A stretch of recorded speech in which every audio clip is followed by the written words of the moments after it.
नमस्कार, सियासी रणभेरी देख रहे हैं आप। मैं हूं अनिल ठाकुर।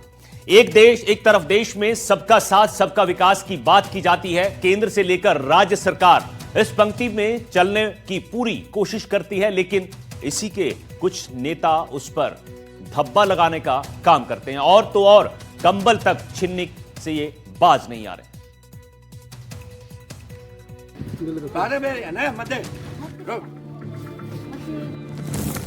नेताजी का ये कैसा बर्ताव, महिला को कंबल देने से किया इनकार, क्या धर्म देखकर किया भेदभाव। पूर्व सांसद के व्यवहार पर उठ रहे सवाल।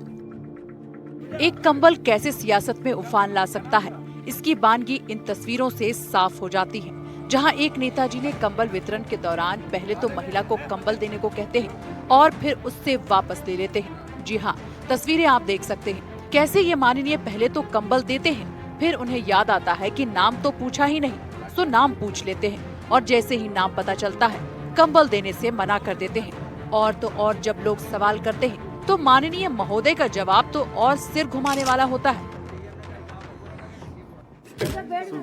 क्या नाम तेरा? हट एक तरफ। सारे में ना मध्य रुक। हाँ।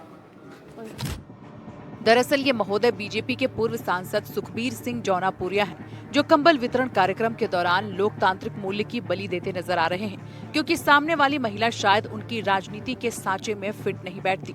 इसलिए तो एक गरीब महिला के नाम पूछकर और मजहब पूछकर कंबल देने से इनकार कर दिया, जिसके बाद महिला की बेबसी आप खुद उसकी बातों से समझ सकते हैं। कम्बल देर वापिस छीन लियो और के अंडी बेटो उठ। हाँ, ये मुसलमान देवा को ना अंडी बेटा दी उठा। वहीं जौनापुरिया के इस वीडियो के वायरल होने के बाद राजनीति का पारा गर्म हो गया। पूर्व सीएम अशोक गहलोत ने इसे लेकर बीजेपी को घेरा। आप देख लीजिए, ऐसी जो खबरें आती है तो लगता है कि देश की दिशा में जा रहा है। वहीं पीसीसी चीफ डोटासरा ने इसे नफरती, ध्रुवीकरण और बांटने की विचारधारा बताया, जिस पर बीजेपी विधायक बालमुकुंदाचार्य ने पलटवार किया और आरोपों को निराधार बताया।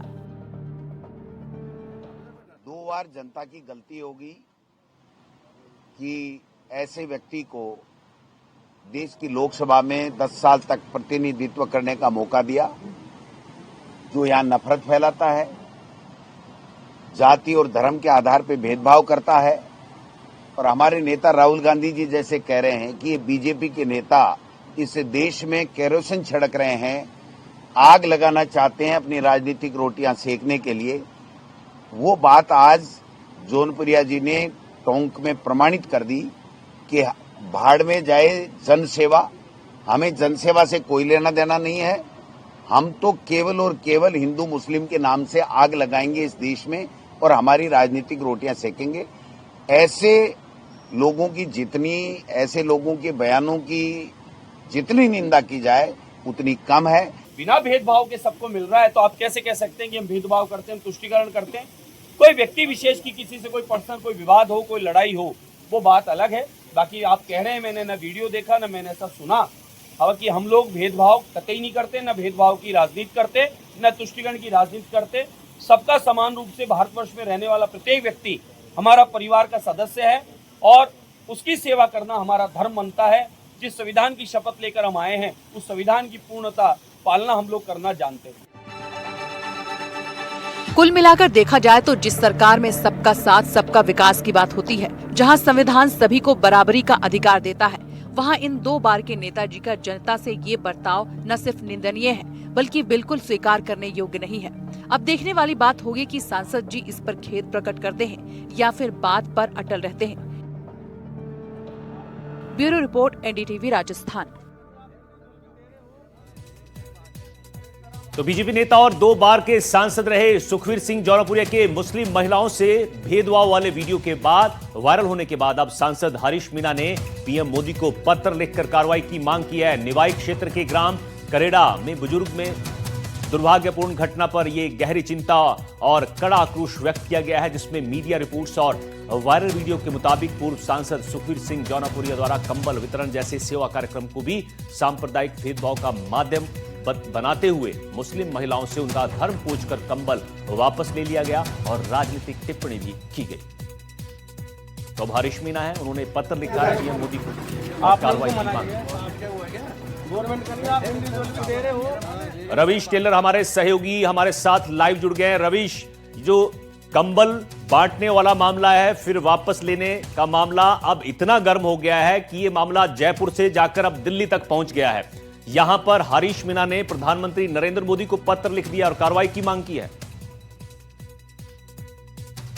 जी अनिल, कहा जा सकता है कि जैसे ही ये वीडियो वायरल हुआ उसके बाद में जो है इस पर न सिर्फ जो है कांग्रेस के नेताओं ने बयान किए, लेकिन अब जो है विरोध प्रदर्शन भी आज देखने को मिले। चाहे करेड़ा बुजुर्ग के अंदर विरोध प्रदर्शन हुआ हो, जहां जो है सुखबीर सिंह जौनापुरिया का पुतला जलाया गया, वहीं कांग्रेस कार्यकर्ताओं ने निवाई में भी विरोध प्रदर्शन किया और खुद टोंक सवाई माधोपुर से सांसद हरीश मीणा है, उन्होंने पीएम को पत्र लिखा है। अशोक गहलोत ने ट्वीट किया है, डोटासरा ने अपना बयान दिया है, टीकाराम जूली ने भी बात की है। लेकिन सबसे महत्वपूर्ण बात है कि जिस तरह की घटना पेश आई है वो वाकई जो है निंदनीय है कि किस तरह जो है एक भीड़ में जहां आप सामाजिक सरोकार की बात करके जो है कंबल वितरण कर रहे हैं और वहां से 2 से 5-6 महिलाओं को अलग कर दिया जाता है, मजहब जाति नाम पूछकर जो है उनको उठाना और 3 जो कंबल दिए थे वो भी वापस ले लेना। वाकई जो है इस घटना की चारों तरफ निंदा हो रही है। इसको लेकर जो है कांग्रेस हो सकता है कल जो है यहाँ एक कार्यक्रम करें, अल्पसंख्यक मोर्चा हो सकता है एक सिंबॉलिक जो है कंबल वितरण का काम करे, क्योंकि कार्यक्रम करे इंदिरा गांधी की मूर्ति के आगे। लेकिन सबसे महत्वपूर्ण बात यही है कि मार्च के करीब जो है फरवरी का महीना चल रहा है, इसी समय में जो है अब कंबल कहीं ना कहीं सियासत का एक बड़ा कारण है। रवीश, वीडियो कब का है, कितना पुराना वीडियो है ये? जी बिल्कुल 24 घंटे पहले, कल का जो है लगभग 3:30 से 4 बजे के बीच की जो घटना थी, जब जौनापुरिया टोंक में कुछ कार्यक्रम थे, पीएम मोदी की जो है सभा होनी, उसको लेकर बैठ के जारी थी टोंक में। उसके बाद में यहाँ से निकले थे और वो एक्सप्रेस हाईवे से जो है कोटगून से टर्न करके जो आखिरी गाँव में से एक गाँव है करेड़ा बुजुर्ग, वहाँ रुके थे।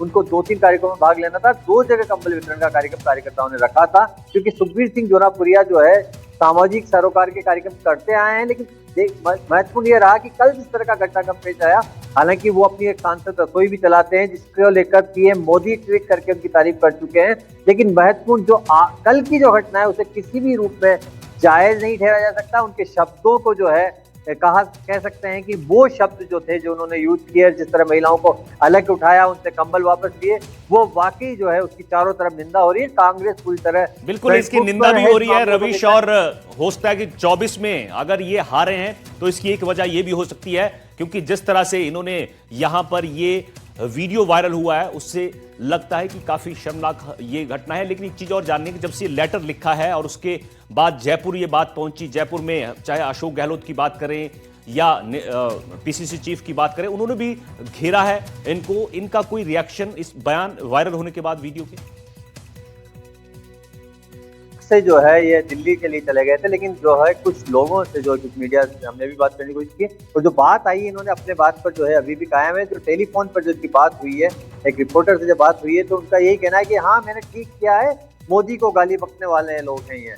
तो मोदी के नाम पर जो है कंबल की सियासत। लेकिन देखने वाली बात जहाँ मैं आपका ध्यान दिलाना चाहूंगा कि 28 को रैली है, तो नवाबी शहर कहलाता है, भले ही सचिन पायलट 2 बार से यहाँ विधायक हो, लेकिन इस रैली में 28 को मोदी की होने वाली रैली में अब तक जो एक मोर्चा जो है वो पूरी तैयारियों में जुटा हुआ था। हो सकता है यहाँ से जो है सैकड़ों की तादाद में, हजारों की तादाद में जब बीजेपी के कार्यकर्ता जाएंगे तो उसमें मुस्लिम कार्यकर्ता भी शिरकत करने के पहुंचेंगे, ऐसी हमारे पास जानकारी है। तो ऐसे समय में इस बयान का आना कहीं न कहीं जो है चिंता की बात है और सियासत जो है उसमें नफरत की बात ये बयान करता है। बिल्कुल रवीश, तो यहां पर सरकार बात करती है सबका साथ सबका विकास की, लेकिन यहां पूर्व सांसद है, बीजेपी नेता हैं, वो अलग बयानबाजी यहां कर रहे हैं। बहुत बहुत शुक्रिया आपका इस जानकारी के लिए।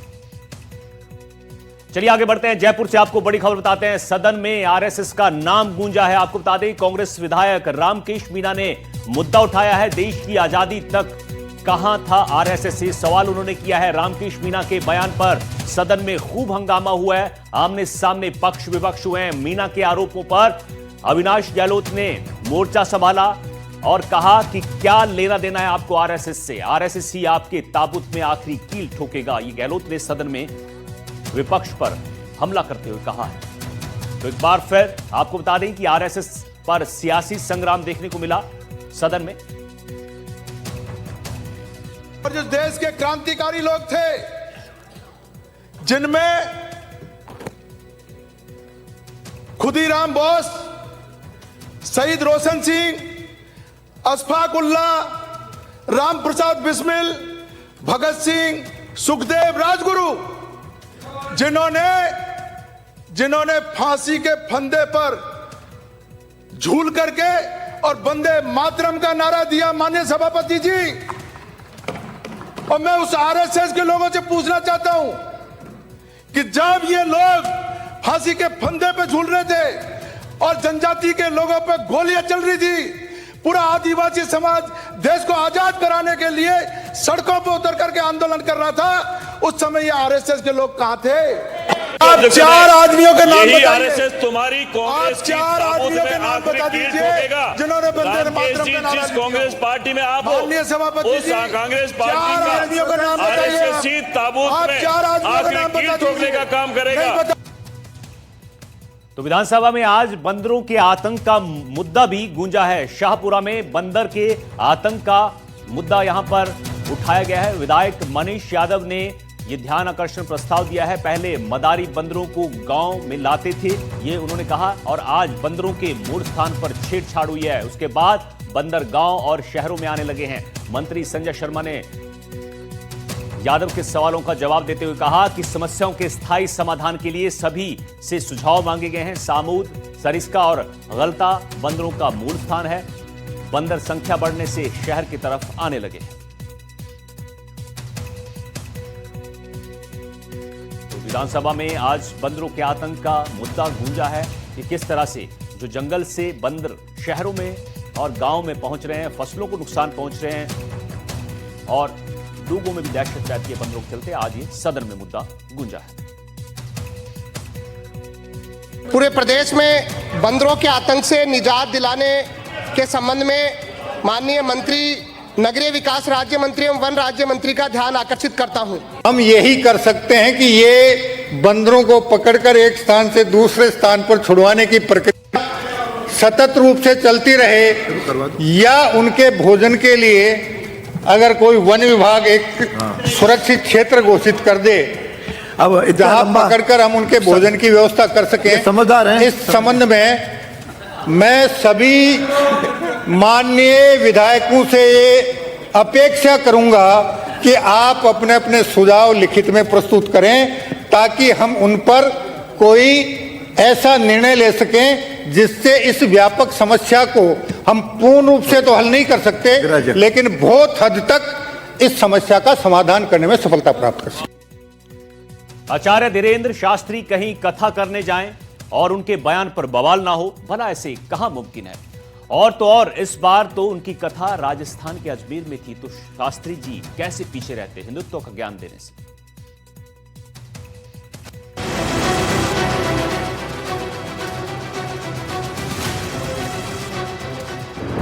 अजमेर की धरा पर धीरेन्द्र शास्त्री कथा के बहाने हिंदुत्व की राजनीति, 4 बच्चे पैदा करने का दिया संदेश, चादर चढ़ाने के बजाय पिंडदान पर दिया जोर, बागेश्वर धाम के नाम से विख्यात धीरेन्द्र शास्त्री कहीं कथा करें और उनकी कथा में हिंदुत्व पर बयानबाजी ना हो, भला ऐसे कैसे हो सकता है? इसलिए तो इस बार जब कथावाचक धीरेन्द्र शास्त्री अजमेर में कथा करने पहुंचे तो लाजमी था कि अजमेर के चादर कल्चर पर वो बयान दिए बिना नहीं रह पाएंगे। तो हुआ भी ऐसा ही। हनुमान कथा वाचन के लिए पुष्कर पहुंचे पंडित धीरेन्द्र कृष्ण शास्त्री ने एक बार फिर विवादित बयान दिया है। उन्होंने कहा कि चादर चढ़ाने वाले हिंदुओं को चादर चढ़ाने का ज्यादा ही शौक है, तो पुष्कर आकर पितरों के लिए पिंडदान कर लिया करो, तुम्हारा बेड़ा पार हो जाएगा। हम चादर चढ़ाने वाले हिंदुओं से कहेंगे कि चादर चढ़ाने का ज्यादा ही शौक है तो पुष्कर आकर के पितरों के लिए पिंडदान कर लिया करो, तुम्हारा बेड़ा पार हो जाएगा। अपने बेबाक अंदाज और हिंदू राष्ट्र की संकल्पना के लिए चर्चित धीरेन्द्र कृष्ण शास्त्री ने धार्मिक कार्यक्रम के दौरान हिंदुओं की घटती जनसंख्या, धर्मांतरण और युवाओं के भटकाव पर सीधे और तीखे शब्दों में राय रखी और स्पष्ट संदेश दिया कि अगर सनातन को सुरक्षित रखना है तो हर हिंदू को कम से कम 4 बच्चे पैदा करने चाहिए।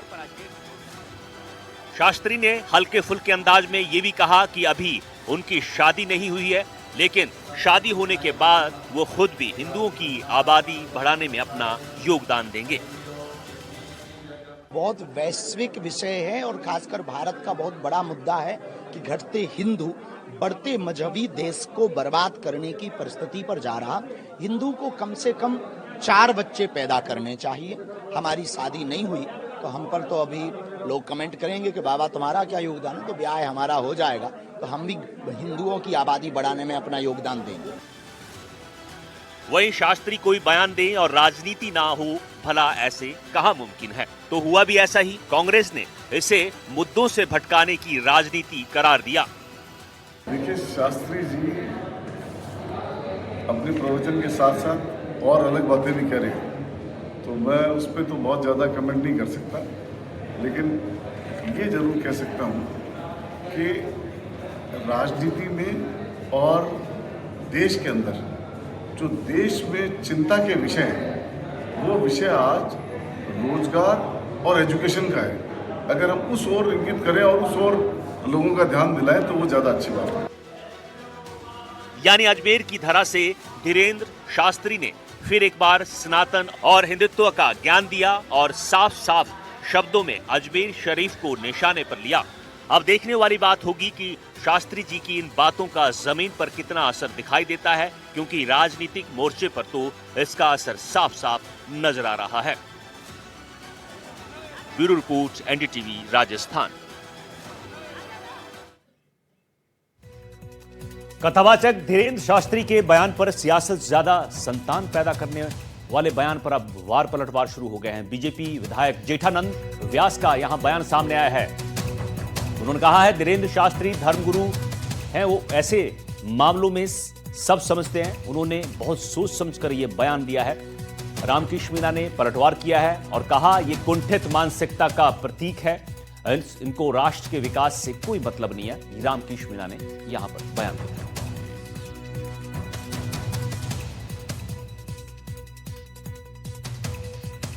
तो कथावाचक धीरेन्द्र शास्त्री के बयान पर अब सियासत शुरू हो गई है। उन्होंने 4 बच्चे पैदा करने की बात कही थी और अब उस पर वार पलटवार जो है वो शुरू हो गया। वो धर्मगुरु है और वो सब समझते हैं अभी वर्तमान जो देश की स्थिति है, इसके आधार पर उन्होंने कहा है। तो कहीं उन्होंने बहुत सोच समझ के कहा, इसलिए उनका सही है। ये जो है कुत्सित मानसिकता है धीरेन्द्र शास्त्री जी, जो अभी उन्होंने कहा कि बच्चे ज्यादा पैदा करना चाहिए। भारत सरकार और जो भी सरकारें रही है वो लगातार ये कह रही है कि जनसंख्या का नियंत्रण रहना चाहिए, और धीरेन्द्र शास्त्री जी अलग ही बात कर रहे हैं। तो ये इनकी कुत्सित मानसिकता को दर्शाता है। इन लोगों को राष्ट्र के विकास से मतलब नहीं है।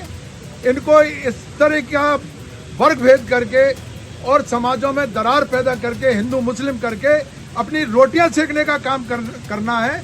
इनको राष्ट्र के विकास से कोई मतलब नहीं है।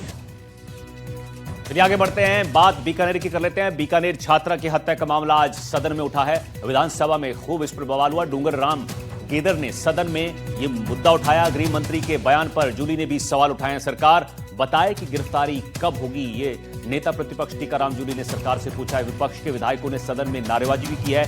दुष्कर्म और हत्या के मामले में जवाहर सिंह बेड़म ने कहा कि अपराधियों को बख्शा नहीं जाएगा। मामले की जांच के लिए विशेष टीमों का गठन किया गया है। अलग अलग माध्यम से जांच की जा रही है। शशि मोहन शर्मा हमारे सहयोगी हमारे साथ जुड़ गए हैं। शशि, विधानसभा में बीकानेर छात्रा की हत्या का मामला जो है वो गूंजा, आरोप प्रत्यारोप देखने को मिले। नेता प्रतिपक्ष टीकाराम जूली हैं, उन्होंने सवाल पूछा कि गिरफ्तारी कब होगी। हालांकि सरकार कह रही है कि जो है गिरफ्तारी जल्द होगी, क्योंकि टीमें जो हैं वो अलग अलग गठित की गई हैं। लेकिन अब इस पर सियासत भी जो है वो बहुत आगे जाकर पहुंच चुकी है और यहां पर विपक्ष लगातार कानून व्यवस्था पर सवाल उठा रहा है। अनिल, दरअसल रेतीले दौरों से आवाज विधानसभा तक पहुंची है तो पूरे प्रदेश के संज्ञान में मामला आता है और इसलिए डूंगर राम गेदर जो श्रीगंगानगर के सूरतगढ़ से आते हैं, उन्होंने सदन में अपनी बात रखी और शाहपुरा से आने वाले विधायक मनीष यादव ने भी इस मुद्दे को उठाया। दरअसल जब ये मुद्दा उठाया गया तब सदन में संसदीय कार्य मंत्री और सचेतक नहीं थे, गृह राज्य मंत्री भी आपक्ष लॉबी में गए थे और जैसे ही विपक्ष ने मुद्दा उठाया सदन में हंगामा हुआ। गृह राज्य मंत्री पहुंचे, उन्होंने अपनी बात रखी। उन्होंने कहा कि पुलिस एक एक पहलू के ऊपर जांच कर रही है, सीसीटीवी खंगाले जा रहे हैं, इस मामले से जुड़े हुए जो भी लोग हो सकते हैं जिनके ऊपर शक है उनको देखा जा रहा है। साथ में परिवार के लोगों से, रिश्तेदारों से अलग अलग पहलुओं पर बातचीत की जा रही है। उन्होंने कहा कि पुलिस जो भी तफ्तीश के साधन है वो सबका इस्तेमाल कर रही है और जल्द से जल्द कोशिश है कि आरोपी पुलिस की गिरफ्त में हो। लेकिन नेता प्रतिपक्ष टीकाराम जूली ने जब मियाद पूछी कि कब तक आरोपी गिरफ्तार होंगे तो इस पर सरकार की तरफ से कोई स्पष्ट जवाब नहीं आ सका, क्योंकि इस मामले में कब तक खुलासा होगा, कब तक आरोपी गिरफ्त में आएंगे, इसके कोई टाइम फ्रेम भी तय नहीं किया जा सकता। लेकिन हाँ, ये जरूर गृह राज्य मंत्री ने कहा कि जल्द से जल्द कोशिश होगी कि आरोपियों को गिरफ्तार कर लिया जाए। लेकिन आप ये देखिए कि मुद्दा बहुत संवेदनशील है। विपक्ष को सत्ता पक्ष की तरफ से कहा गया कि इस पर राजनीति ना करें। अब विपक्ष राजनीति कर रहा है। बिल्कुल ऐसे मुद्दों पर शशि राजनीति ना हो और जो परिवार है, पीड़ित परिवार है, उसको न्याय मिलना चाहिए। बहुत बहुत शुक्रिया आपका इस जानकारी के लिए। तो देश की आजादी से लेकर अब तक हर सरकार बेटियों की सुरक्षा को लेकर दावे और वादे करती नजर आती है। हम ये कर देंगे, हम वो कर देंगे, चुनावी वादे करती दिखाई देती है। इसी के बूते वो सत्ता में मलाई खाते हैं, लेकिन बेटियों की सुरक्षा सिर्फ कागजों और आंकड़ों तक सीमित रह जाती है। तभी तो हर 3 दिन में एक बीकानेर जैसी घटना नजर आती है।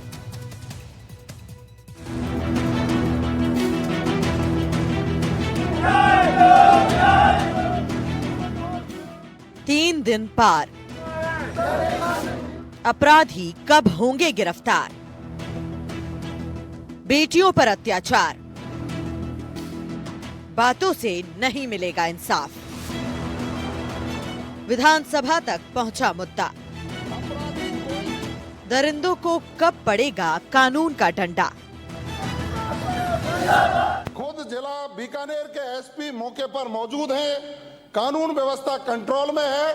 मैं इतना कह सकता हूं, अपराधी कोई भी हो, हमारे राजस्थान की पुलिस उसको पकड़कर सलाखों के पीछे पहुंचाएगी। मंत्री जी, अगर ऐसा होता तो अब तक एक मासूम की जीवन लीला समाप्त करने वाले दरिंदे सलाखों के पीछे होते। अगर ऐसा होता तो अपराधी अपराध करने से पहले थर थर कांपते, लेकिन हकीकत में ऐसा नहीं नजर आता। तभी तो बार बार बच्चियों, महिलाओं पर अत्याचार हो रहा है। शायद यही कारण रहा कि नेता प्रतिपक्ष को भी मौका मिल गया सारी भड़ास निकालने का और कानून व्यवस्था पर सवाल उठाने का। लेकिन ये नहीं बताया कि अपराधी कब अरेस्ट होंगे। जोर मुख्यमंत्री जी यहाँ लगा रहे थे परसों, अगर इतना जोर कानून व्यवस्था संभालने में लगाते ना तो इस बच्ची की जान नहीं जाती। और 2 दिन, आज तीसरा दिन है, अपराधी पकड़ से बाहर है। सरकार बताए उनको अरेस्ट कब तक करोगे आप? और ये सवाल उठे भी क्यों ना। एक बच्ची जो पढ़ना चाहती थी, पढ़ लिख कर अपने माँ बाप का नाम रोशन करना चाहती थी, उसके बड़े सपने थे। लेकिन एक पल के भीतर ही कुछ दरिंदों ने एक मासूम सी बच्ची के सारे अरमानों को मौत की नींद सुला दिया। दरिंदों ने एक बच्ची को अपना शिकार बना लिया।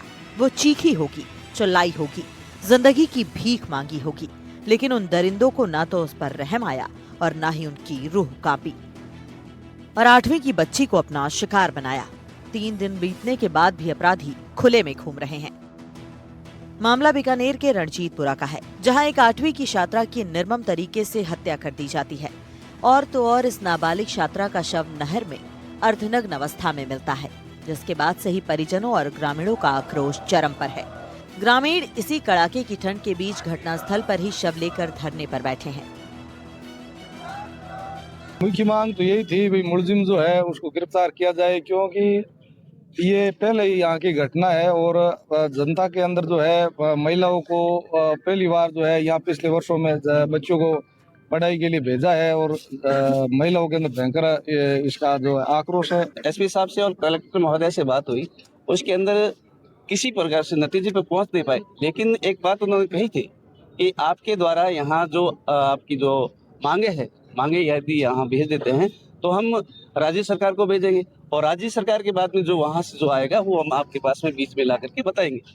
और हमारे धरनार्थियों की और जो प्रतिनिधि मंडल है उनका एक ही ध्येय है कि सबसे पहले जो अपराधी है वो जो मुलजिम है वो पकड़े, उसके बाद भी पीएम कराएं। वहीं तनावपूर्ण स्थिति को देखते हुए भारी पुलिस बल तैनात किया गया है। पुलिस प्रशासन लगातार समझाइश में लगा है, लेकिन फिलहाल मामला सुलझता नजर नहीं आ रहा। जो भी परिवारजन और जो जनप्रतिनिधि थे, हमने उनसे हमारे यही रिक्वेस्ट थी कि चूंकि पोस्टमार्टम से काफी प्राइमरी एविडेंस हम कलेक्ट कर पाते हैं, इससे एक्यूज को ढूंढने में भी और फाइनली उसकी कन्विक्शन में भी ये बहुत इम्पोर्टेंट वो होता है। तो बस इनसे आज यही वार्ता की कि ये पीएम के लिए फैमिली एग्री करे ताकि जो वाइटल एविडेंस है वो हम कलेक्ट करें। हमारी टीम कई सारी टीमें लगी हुई है, कुछ संदिग्धों से हम लोग जरूर पूछताछ कर रहे हैं, लेकिन अभी आरोपी कौन है ये भी पूरी तरह फिक्स नहीं हो पाया है। हमारी कई टीमें इसी काम में लगी हुई हैं, मैं भी यहाँ पे हूँ। हमने हमारे और भी जो सीनियर अधिकारी हैं, इवन जिले के बाहर के भी और अधिकारियों को भी यहाँ पे बुलाया है। तो हमारी कई टीमें लगी हुई हैं और जल्दी से जल्दी कोशिश करेंगे कि इसमें हम आरोपी तक हमने लोगों को पोस्टमार्टम के लिए सब समझाया है। अभी हम कुछ चीजें उनको बताई भी है, अभी हम वेट कर रहे लगता है। ये तो रहा सरकार और अधिकारियों का बयान, लेकिन आश्वासन से कुछ नहीं होगा। कुल मिलाकर देखा जाए तो ऐसा बार बार हो रहा है। अकेले बीकानेर में पिछले 2 महीनों में ये इस तरह की तीसरी वारदात है। कभी 12वीं की छात्रा, कभी 9वीं की छात्रा और अब 8वीं की ये मासूम। आखिर ये दरिंदे खुलेआम कैसे घूमते हैं? आखिर इनको अपराध करने से पहले सलाखों की सैर क्यों नहीं कराई जाती? और इन सब में सबसे बड़ा सवाल कि क्या राजस्थान में बच्चियों को सुरक्षा के नाम पर सिर्फ आश्वासन ही मिलेगा या फिर जिम्मेदार वाकई में सुरक्षा की जिम्मेदारी लेंगे?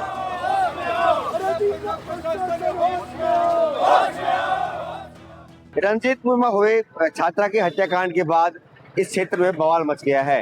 पिछले 3 दिन से धरना प्रदर्शन जारी है, जिसमें जनप्रतिनिधि और ग्रामीण और परिजन इस धरने में शामिल हुए। तो वहीं प्रशासन है जो लगातार जो आरोपी है उनको डिटेन और गिरफ्तार करने के भी प्रयास किए जा रहे हैं। आज जिला कलेक्टर नम्रता अवस्थी बज्जू पहुंची और उन्होंने जो धरनार्थियों का प्रतिनिधि मंडल है उनसे बात की, लेकिन वार्ता पूरी तरह विफल रही।